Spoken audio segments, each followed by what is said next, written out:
காதல் ஆசை யாரை விட்டதோ?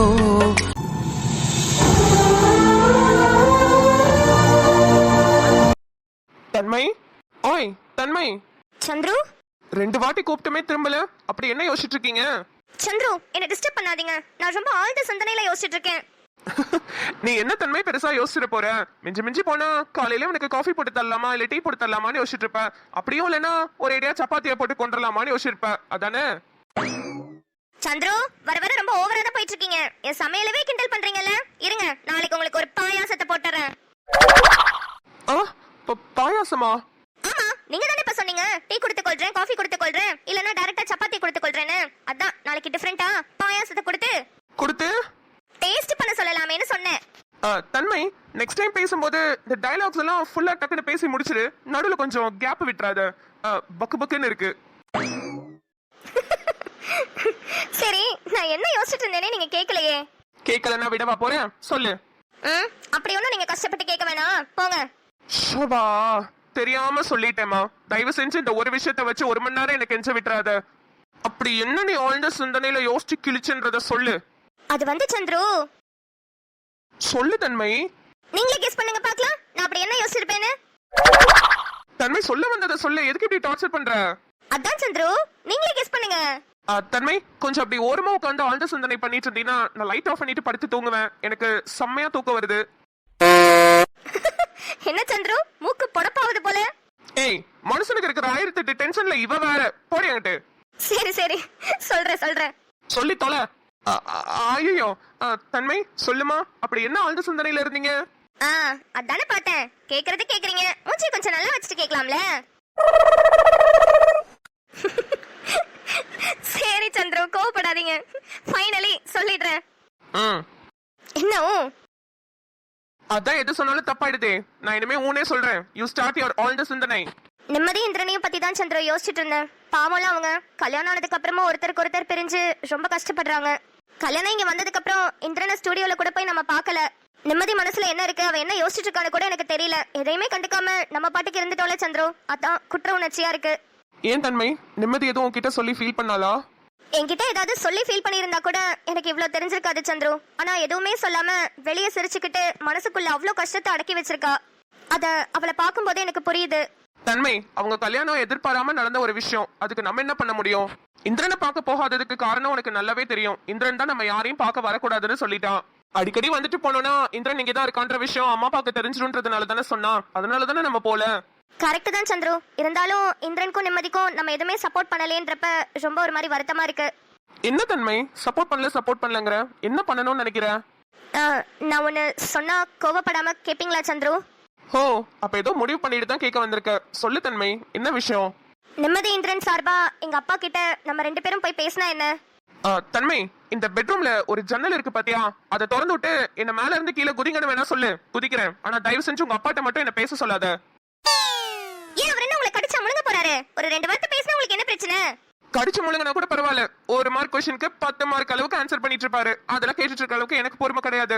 அதுவும் இல்லாம தன்மை, உனக்கு தான் ஏற்கனவே தெரியும்ல அவர் இந்திரனை பத்தி எவ்வளவு கேவலமா பேசுவாருன்னு. என் தம்பியை பத்தி கேவலமா என்கிட்டே பேசினா அப்புறம் அவர் ஏதாவது சொல்ல, நான் ஏதாவது சொல்ல, தேவையில்லாம வாக்குவாதம் ஆகும். இது உனக்கு தேவையா? சந்திரு, அப்பா உங்ககிட்ட எல்லாம் இந்திரனை பத்தி தப்பா பேச மாட்டாரு. அதுவும் இல்லாம நீங்க என் கூட வந்து நின்னா போதும், எதுவும் பேச வேண்டாம், நான் பேசிக்கிறேன்.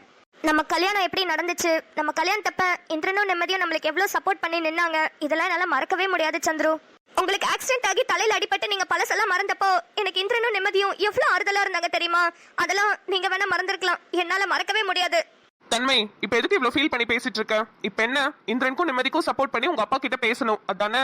சரி வா, நீ பேசு, நான் பின்னாடி நிக்கிறேன். ஓகே? இங்க பாரு, அதுக்கு முன்னாடி நிம்மதியோட மனசுல என்ன இருக்குன்னு தெரிஞ்சுக்கலாம். அவள்கிட்ட பேசிட்டு அப்புறமா உங்க அப்பாட்ட பேச போலாம். சரி சந்திரு.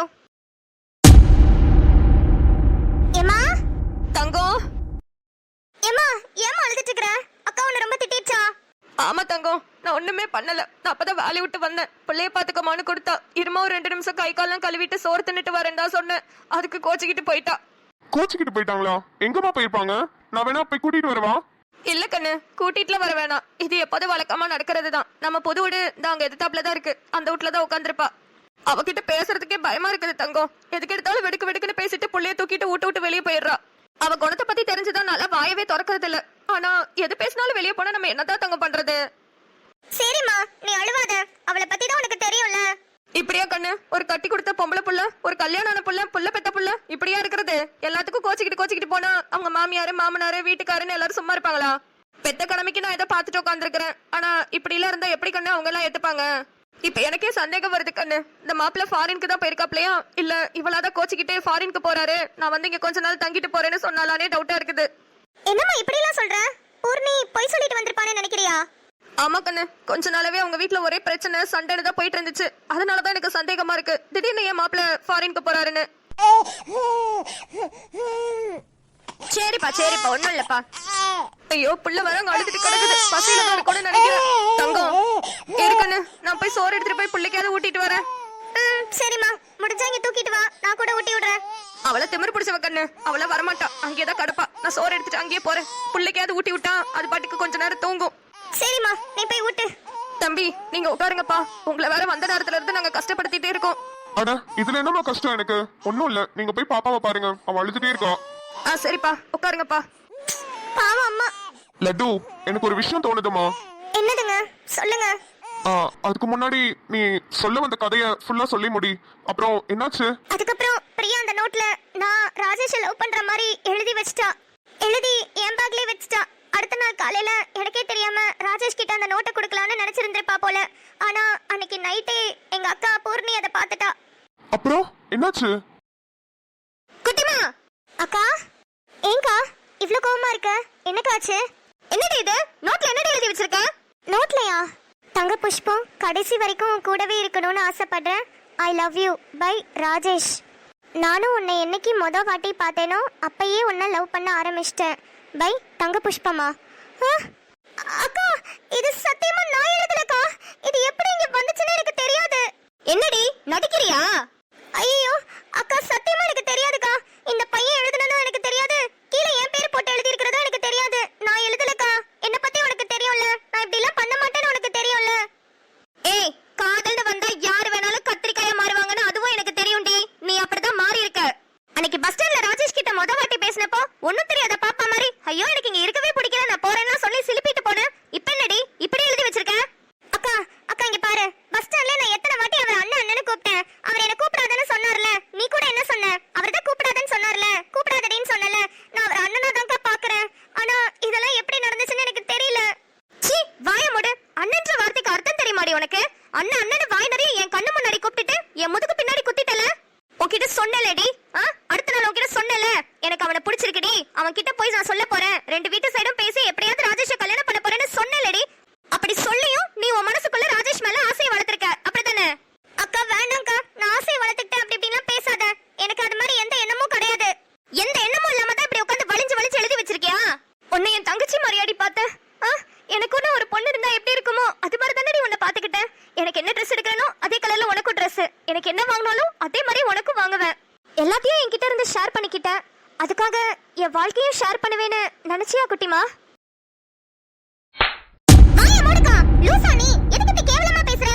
அப்புறம் நீ பண்ண வேலைக்கு என்ன மடியில தூக்கி வச்சு கொஞ்சம் வாங்கலாம் உன்ன.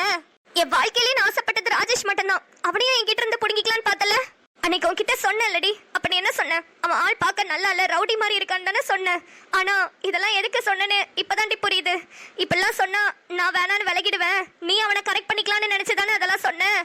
அக்கா ப்ளீஸ் தயவு செஞ்சு இப்படி எல்லாம் பேசாத, எனக்கு கோவமா வருது. நான் பண்ணாத தப்புக்கு ஏங்க இப்படி எல்லாம் என்ன சாவடிக்கிற? ஆனா இப்படி எல்லாம் நீ இருப்பேன்னு சத்தியமா நான் நினைக்கலடி. உனக்காக எல்லாத்தையும் பார்த்து பண்ண, ஆனா என்னையவே ஏமாத்திட்டல. இங்க பாரு, இப்ப சொல்றேன், இனிமே நீ யாரோ நான் யாரோ என் முகத்திலே முழிக்காத. அக்கா என்ன அப்படி இன்னொரு வாட்டி கூப்பிடாதடி. அக்கா நான் யாரு தெரியுமா? அம்மாவுக்கு சமம். நான் உன்னை அப்படிதான் பார்த்தேன், ஆனா நீ என்ன அப்படி பார்க்கல. அதனால இனிமே நான் அக்கான்னு கூப்பிடாத. அக்கா அப்படி சொல்லிட்டு போனவதான் அதுக்கப்புறம் என் முகத்தை பார்த்தே பேச மாட்டா. அப்படியே பேசினாலும் ஏதாவது திட்டதான் செய்வா, வேற எதுவும் பாசமா பேசினதே இல்ல. சரி லட்டு அழாத. அம்மா, இப்ப அவங்க அந்த ராஜேஷை தான் கல்யாணம் பண்ணிருக்காங்களா? இல்லங்க, அன்னைக்கு நைட்டே அந்த நோட்டை நான் நெருப்பு வச்சு கொளுத்திட்டேன். அதுக்கப்புறம் பூர்ணியும் சரி நானும் சரி 2-3 நாள் காலேஜ்க்கு போகவே இல்லை. இந்த கேப்ல பூர்ணி அவன் ஃப்ரெண்டுக்கு ஃபோன் பண்ணி இந்த விஷயத்தெல்லாம் சொல்லி அழுதுருப்பா போல. அந்த பொண்ணு இது இது எல்லாத்தையுமே ராஜேஷ் கிட்ட போய் சொல்லிட்டா. நாலாவது நாள் நாங்க காலேஜ்க்கு போறப்போ காலேஜ் வாசல்லே எல்லாரும் முன்னாடியே வச்சு அந்த ராஜேஷ் பூர்ணிய ஓங்கி ஒரு அறை அரைஞ்சிட்டான். உன் தங்கச்சிக்கு என் மேல இன்ட்ரெஸ்ட் இருந்துச்சு, ஆனா நீதான் அவளை திட்டி எங்க 2 பேரையும் பிரிச்சுட்டேன்னு ரொம்ப ஒரு மாதிரி பேசிட்டான். அந்த அவமானத்தை பூர்ணியால தாங்கிக்கவே முடியல. அதனால படிச்சிட்டு இருந்த பூர்ணி எம்எஸ்சியை டிஸ்கண்டினியூ பண்ணிட்டா. அம்மா எவ்வளவோ சொல்லி பார்த்தாங்க. எனக்கும் ரொம்ப குற்ற உணர்ச்சியா இருந்துச்சு. நானும் அழுதையெல்லாம் பார்த்தேன், ஆனா அவ ஒத்துக்கவே இல்லை. அந்த சமயத்துல தான் பூர்ணிக்கு ஒரு மாப்பிள்ளை சம்பந்தம் வந்துச்சு. அம்மா ஒரு வார்த்தை சும்மா கேட்டு பார்க்கலாமே கல்யாணம் பண்ணிக்கிறியான்னு கேட்டாங்க பூர்ணி கிட்ட. அவ என் மேல உள்ள கோபத்துல உடனே நான் கல்யாணம் பண்ணிக்கிறேன்னு ஒத்துக்கிட்டா. மாப்பிள்ளை யார் என்னன்னு கூட தெரியாம தாலி கட்டிக்கிட்டா. அப்புறம் இப்ப ஏதோ பிடிக்காம ஏதோ ஒரு வாழ்க்கையை வாழ்ந்துட்டு இருக்கா. அவ்வளவுதான். எங்களுக்குள்ள இருந்த அன்பு பாசம் எல்லாம் அந்த ராஜேஷால அப்படியே எல்லாம் செத்து போச்சு.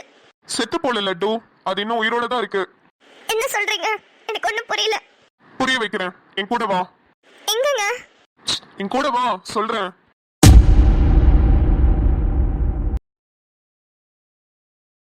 நிம்மதி, தன்மை, வாடி. என்னடி கண்ணெல்லாம் கலங்கி இருக்கு? அழுதுட்டு இருக்கியா? சேச்சே, நான் எதுக்கடி அழுவ போறேன்?